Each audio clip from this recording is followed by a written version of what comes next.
Dans les brumes glacées du Grand Nord, là où les légendes naissent et où les dieux se battent pour l'équilibre du monde, existe une créature si redoutée, si puissante, que même les plus grands des dieux nordiques ont tremblé à l'idée de prononcer son nom.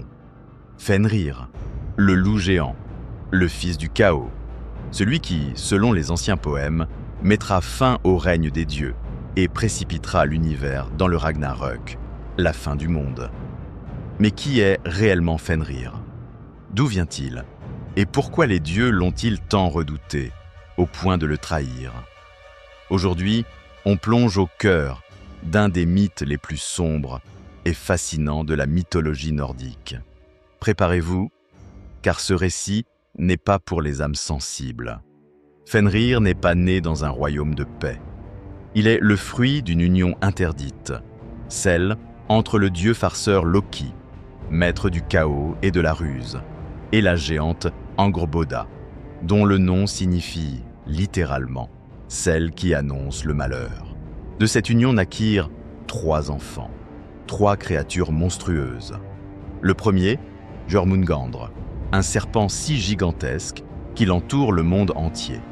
Le deuxième, Hel, une déesse mi-vivante, mi-morte, qui régna sur le royaume des morts. Et enfin, Fenrir, le loup, le plus redouté de tous. Dès leur naissance, les dieux comprirent que ces enfants apporteraient ruine et destruction. Ils les considérèrent comme une menace. Et à juste titre, car les prophéties étaient formelles. Lorsque viendrait le Ragnarök, ces enfants de Loki joueraient un rôle central dans la chute des dieux. Alors, ils prirent des décisions drastiques.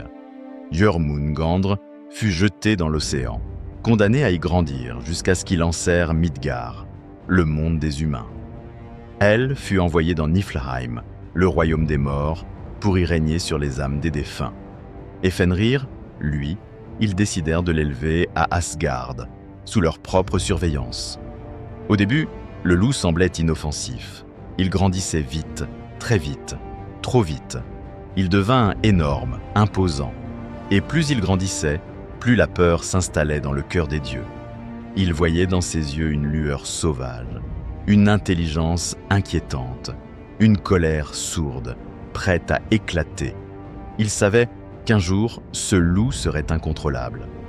Fenrir n'était pas seulement grand, il était colossal.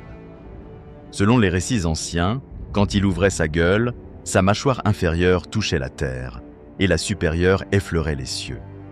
Ses yeux brûlaient comme des braises ardentes et son pelage était noir comme la nuit la plus profonde.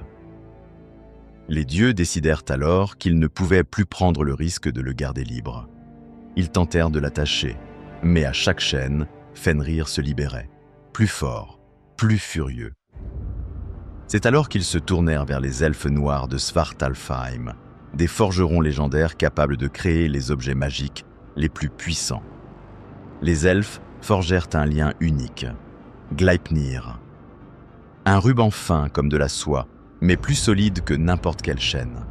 Il fut tissé avec des éléments impossibles, le bruit des pas d'un chat, la barbe d'une femme, les racines d'une montagne, les nerfs d'un ours, le souffle d'un poisson et la salive d'un oiseau. Impossible, dites-vous?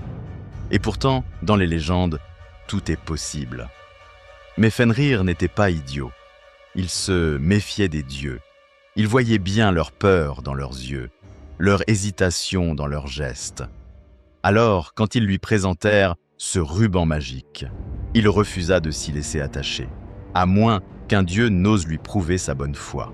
« Si ce n'est qu'un simple test, dit Fenrir, alors mettez votre main dans ma gueule. Si je ne peux me libérer, je saurai que vous m'avez trahi, et je mordrai. » Un silence de mort tomba sur les dieux. Un seul s'avança, Tyr, le dieu de la guerre, de la justice et du courage. Il savait ce qu'il risquait, mais il accepta. Il plaça sa main dans la gueule de Fenrir. Les dieux attachèrent le ruban. Fenrir lutta, hurla, se débattit, mais rien n'y fit. Il ne pouvait se libérer. La trahison était consommée. Dans un cri de rage, Fenrir referma sa mâchoire sur la main de Tyr et la lui arracha. Mais le loup était désormais prisonnier. Les dieux soulagés crurent avoir empêché la prophétie. Ils crurent avoir gagné du temps, repoussé la fin du monde. Mais le destin, dans la mythologie nordique, est inévitable. Les Nornes, les fileuses du destin, l'avaient déjà inscrit dans les fils du futur. Fenrir se libérerait, et le monde brûlerait. Lors du Ragnarök, la fin des temps, Fenrir brisera ses liens.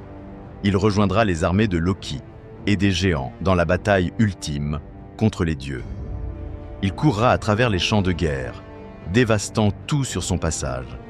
Et face à lui se tiendra Odin, le père de tout. Le combat sera féroce. Mais Fenrir, dans un hurlement qui fera trembler les 9 mondes, dévorera Odin. Ce sera le point culminant du Ragnarök, le symbole de la chute des anciens dieux. Mais l'histoire ne s'arrête pas là. Le fils d'Odin, Vidar, le dieu silencieux, surgira alors. Portant une chaussure magique, faite de toutes les chutes de cuir du monde, il plantera son pied dans la gueule du loup et à main nue, il déchirera sa mâchoire. Fenrir mourra, et avec lui s'éteindra une ère. Fenrir n'est pas qu'un monstre dans les récits nordiques. Il est le reflet de la peur incontrôlable, du destin inévitable. Il incarne la tension constante entre l'ordre et le chaos, entre le pouvoir et la destruction. Les dieux eux-mêmes, dans leur arrogance, ont tenté de défier le destin, mais même eux n'ont pu empêcher ce qui devait arriver. Car dans la mythologie nordique, tout est cyclique. Toute naissance mène à une fin, et toute fin annonce un renouveau.